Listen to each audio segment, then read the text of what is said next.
Love marriage का सपना देखने वाली भाविका ने आखिर माता पिता के खुशियों के लिए अरेंज मैरिज कर ही ली, लेकिन परिवार को लेकर मन में डर वह कैसे निकाल पाएगी। भाविका ने जब आंखें खोली तो उसके बगल में एक गिफ्ट बॉक्स रखा था जिस पर लिखा था शादी की 25वीं वर्षगांठ की बधाई संगनी। उस बॉक्स को खोले बिना भाविका अपने जीवन के 25 साल पीछे चली गई, जब उसने MBA पूरा किया था और वह अपने सपनों की एक अलग ही दुनिया में रहती थी। भाविका को लव मैरिज करनी थी, उसे कभी अरेंज मैरिज करनी ही नहीं थी। इसका सबसे बड़ा कारण था परिवार और उसका मानना कि अरेंज मैरिज में परिवार हमेशा दोनों के बीच आ जाता है। इसलिए उसने और उसके दोस्तों ने तय किया था ढंग का लड़का मिलते ही वह सब लव मैरिज करेंगे। भाविका के सोच के हिसाब से कुछ भी नहीं हुआ। उसने कुछ लड़कों को डेट किया तो किया, लेकिन बात नहीं बनी। आखिरकार माँ पापा का मन रखने के लिए ही सही वो उसने उनके मनपसंद लड़के से शादी कर ही ली। इस तरह से लव मैरिज करने वाली भाविका की अरेंज मैरिज शादी के बाद जब भाविका की विदाई हुई थी तो वह गाड़ी में बैठने के बाद बहुत रो रही थी। उसकी आंखों का काजल आंसुओं के साथ बह रहा था। तभी चेहरे के सामने एक सफ़ेद रुमाल आता है जो किसी और ने नहीं बल्कि उसके पति ने उसकी तरफ बढ़ाया था।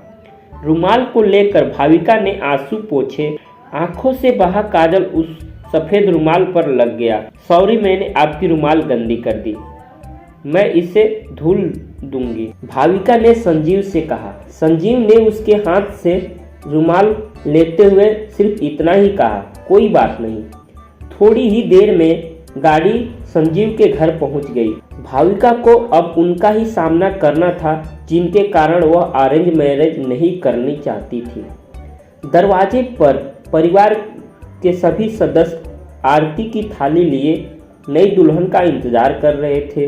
भाविका का स्वागत सभी ने धूमधाम से किया।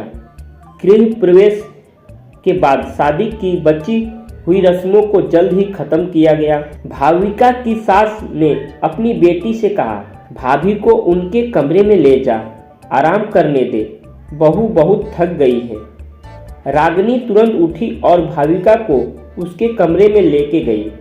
भाभी, आप यहाँ आराम करिए, कुछ भी जरूरत हो तो मुझे बुला लेना। भारी लहंगे और जेवरों को उतारने के बाद भाविका फ्रेश होकर सो गई।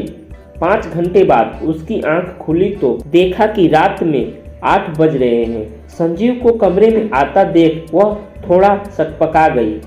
अरे आराम से, ऐसे झटके से नहीं उठते, संजीव बोला। हल्की मुस्कान के साथ भाविका बोली, लगता है कि मैं कुछ ज़्यादा ही सो गई। तभी दरवाजे पर दस्तक के साथ भाविका की सास अंदर आते हुए बोली, नहीं बेटी, शादी की थकान है, चंद घंटों की नींद से थोड़े जाएगी। लो खाना खा लो और उसके बाद फिर से सो जाना। जब भाविका ने खाने की प्लेट देखी तो उसकी आंखों में आंसू आ गए। में उसकी पसंदीदा मटर मशरूम की सब्जी, रोटी और मेवे की खीर थी। मम्मी जी, आपको कैसे पता कि ये मेरा पसंदीदा खाना है? भाविका ने अपनी सास से पूछा। में रागिनी पानी की बोतल लाते हुए बोली, परिवार में सबको एक दूसरे की पसंद पता है भाभी, इसलिए आपके आने से पहले ही आपके जानने वालों से बातचीत करके भैया और मम्मी ने आप पूरी PhD कर ली है। अब आपको कुछ बताने की जरूरत नहीं, हमें सब पता है कि आपको क्या पसंद है और क्या नहीं। रागिनी की ये बातें सुनकर भाविका ने अपनी सास का हाथ चूम लिया। क्यों मम्मी जी, मुझे इस परिवार में अपना एक अलग दर्जा देने के लिए। उस दिन से भाविका के मन में परिवार को लेकर रहने का डर कहीं दूर चला गया। उसने परिवार को अपना मान और परिवार से उसे अपनाया।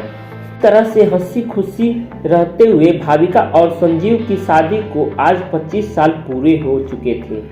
भाविका ने अपने अतीत से वर्तमान में आते हुए उस गिफ्ट बॉक्स को खोला, देखा। उसमें काजल लगा हुआ वही सफ़ेद रुमाल था जिससे भाविका ने अपने विदाई में आंसू पोंछे थे। साथ ही एक पत्र भी था जिसमें लिखा था, अर्धांगिनी, तुम्हारे विदाई के आंसू मेरे लिए बहुत ही कीमती थे, जिसे मैंने हमेशा संजो के रखा था। मुझे पता था कि तुम एक परिवार छोड़कर आ रही थी, इसलिए यहाँ पर हमने तुम्हारे लिए एक दूसरा परिवार तैयार कर रखा था। मेरे साथ अपना जीवन साझा करने के लिए शुक्रिया। शादी की वर्षगांठ पर बहुत सारा प्यार।